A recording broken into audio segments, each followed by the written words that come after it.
Hey guys, how's it going? Welcome to this video. I'm gonna give you guys a quick fix if you guys have this crank no start issue. This is very common with older Honda and Acura vehicles. So a couple of days ago I had this issue come up. The car was driving fine, the vehicle was driving fine, the car was driving fine, no issues whatsoever. No check engine light. Went to get something to eat at a Wendy's, came out 30 minutes ago afterwards, tried to start it and had this issue where it would crank and it wouldn't start. Right off the bat, I was kind of worried about it, but tried it again, tried a couple of times, still kept on doing the same thing. I would try to shift it to neutral, try to start it. It didn't do anything, but continued doing the same thing, which is a strong crank and a no start issue. So right off the bat, just like you guys, if you guys are watching this video, you guys are probably trying to figure out, well, what's the easiest way to get, what's the easiest fix for a situation like this. Hopefully it's an easy fix. So you're trying to troubleshoot the situation. So basically, in all these situations, I'm always thinking it's the battery first. There's something wrong with the battery. But here's the thing. All right, if you're having a crank no start issue and it's a strong crank, and every time I try to start it, it was a strong crank. I've had no issues with the battery. Changed it up about 6 months ago. Had no issues with the battery at all. And because it was a strong crank, and I pretty much just left it there as far as the battery is concerned. I pretty much knew that it probably wasn't the battery was the issue. If I had a slow crank, or if it was trying to turn over slowly, then I would probably think it was the battery, maybe the terminals that were dirty, maybe the terminals that were loose or something like that. But in this case, I thought it might be something maybe like having to do with some issue with a sensor that had issues, or a fuse or a relay or something with the fuse system or something like that. So right after battery, I was thinking to myself, okay, I didn't notice a check engine light. I'm pretty sure I didn't have a check engine light. Haven't had a check engine light on this car for quite a while. So I was thinking to myself, okay, I had an OBD2 reader, one of those $20 OBD2 readers that you can get at Walmart. I have one of them with me all the time. So what I did was I plugged it in and scanned it. Now I'm pretty sure I wasn't gonna get any codes because I didn't have a check engine light, but I scanned it anyway because I had an OBD2 reader with me. Always a good thing to be sure, just to eliminate stuff that could cause this issue. Stuff like the mass airflow sensor, stuff like the camshaft position sensor, stuff like the crankshaft position sensor, stuff like the throttle body a throttle position sensor. All those things have a sensor that would throw a code, or any other sensor in the vehicle that would throw a code.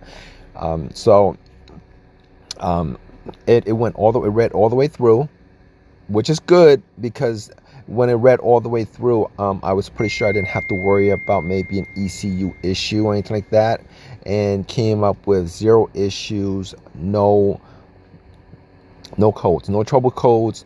All right, no check engine light, no trouble codes. That's good. I don't have to worry about all those sensors that I've listed. I don't have to worry about all the sensors that I didn't list just now. And if you guys don't have a check engine light, then you guys don't have to worry about that too, because if you guys did have a check engine light, then that would definitely be a route to go as far as trying to troubleshoot this situation. All right, so I could essentially pretty much 99% eliminate all those sensors that could be causing this issue. So which is a good thing, because as far as troubleshooting is concerned, you can actually just troubleshoot it to the point where you can kind of figure out what the problem is, particularly if you don't have particular tools to do it but I did have the OBD2 reader. So that, okay, so moving on from that, if you guys are in this situation, let's move on to other things you guys could check for in this situation. So easy things, let's get rid of the easy things first. Okay, if I was sitting there and I was thinking, let's troubleshoot all the easy things first so that we can eliminate, or if it's an easy fix because it's one of those easy things that could cause something like this. So I'm thinking to myself, you know what, I've had situations before where the remote on the key fob had issues. The remote on the key fob had issues where the battery was bad, the battery was dead. And I was thinking to myself, maybe it's the battery in the key fob that's causing this issue. Maybe that's possible. That's the battery in the key fob that's either weak or dead that's causing this issue. And again, I doubt it because I changed the battery on the key fob like 8 months ago. It was changed 8 months ago.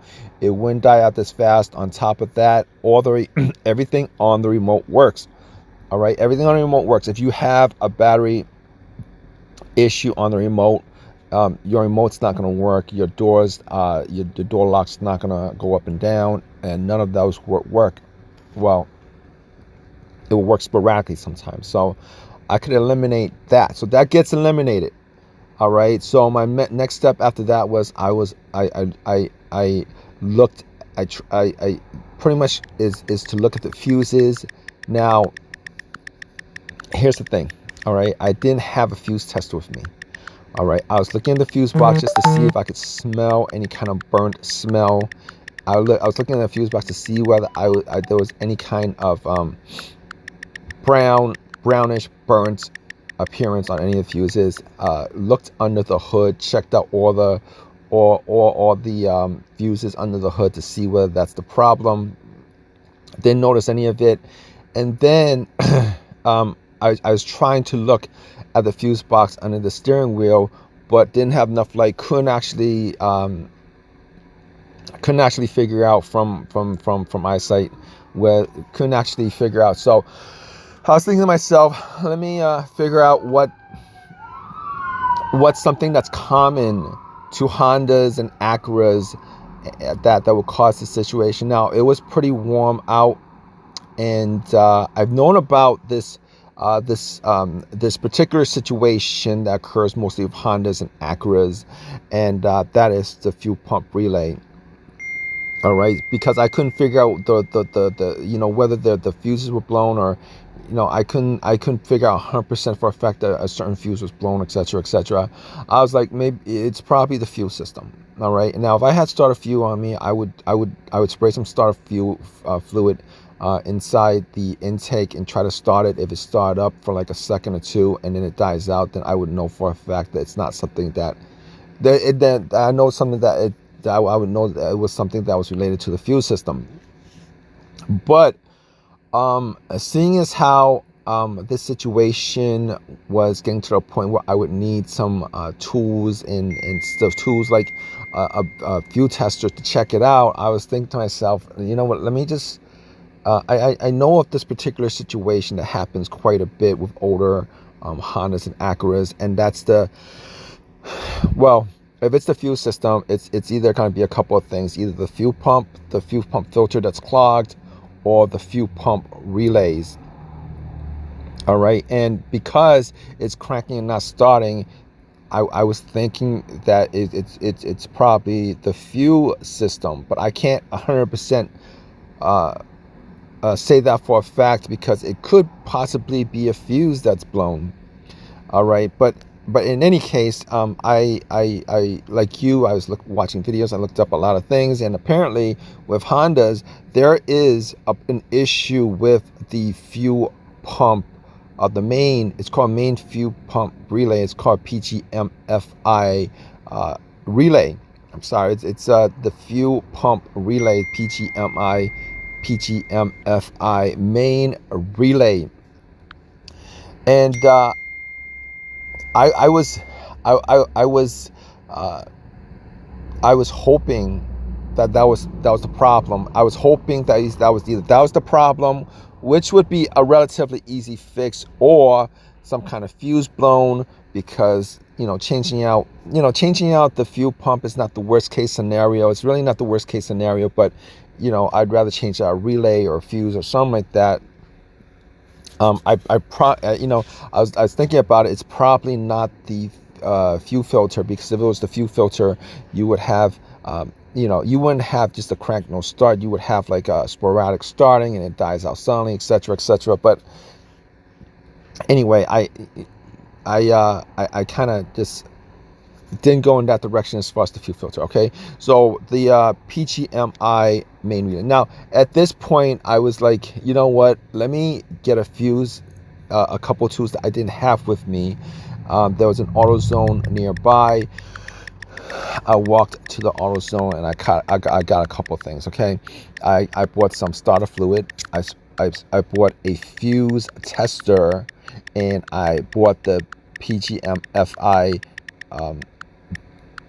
relay. All right, I bought those three things. I sprayed starter fluid in the intake, try to start, and it did start up for a couple of seconds. I sprayed a lot of starter fluid in the intake, and it did start up for a couple of seconds, and then it died out. So I knew it was a fuse system, but I still used the fuse tester to test out all the fuses under the hood and under the steering wheel, and well, that whole compartment, and checked out all the fuses. All the fuses were good. All right, so my only troubleshooting options as far as the issues that could cause this issue was either a bad something that was clogged as far as the fuse system, B, a bad fuel pump, or the PGMI fuse, which I could swap out. And I swapped out the PGMI fuse. All right, that's the fuse. That's the relay that I swapped out, which is the PGMI-FI main fuse, because that would have been the easiest option with what I had. That was the easiest option. Now, if you guys don't know where the PGMI fuse is in your vehicle, a lot of times it's located behind the glove box. It's not that difficult to get to. Sometimes it's located under the steering wheel, where right next to where the fuse box, the secondary fuse box is, depending on which your vehicle is. But you're gonna have to look for it for that. But that's the fuse. That's the relay, the PGM-FI relay that you guys gonna have to look for and replace. It's not the hardest thing. I replaced it, and after I replaced it, it started up real fast without any problems. So after that, I knew that it was the PGM-FI main relay that was causing the issue. That PGMFI relay is essentially an on-off switch relay for the fuel pump. Apparently, those relays are faulty. Apparently, those relays are faulty when weather conditions are it's either real hot out or real cold out. And don't ask me why, but apparently that's extreme weather, whether it's really cold out, really hot out, will actually cause this relay to falter. And sometimes it falters during those kind of weather, temperatures, and then it works again when it kind of works and not work sporadically, depending on whether there's extreme temperature. And even with extreme temperature, it kind of, sometimes it works, sometimes it doesn't, etc., etc. But anyway, if this is your situation, I hope that this video has helped you guys out as far as troubleshooting is concerned. I hope that this helps you navigate as far as fixing the issue that you have. I hope that this was an easy fix for you guys, because it was an easy fix for me, outside of needing to get a bunch of tools and work on the and spending money on the fuel pump, etc., etc. But if you guys have your own personal experiences with this, definitely leave a comment in the comment section. Please subscribe, please give me a thumbs up, all that good stuff. Appreciate your time. All right, guys, take care.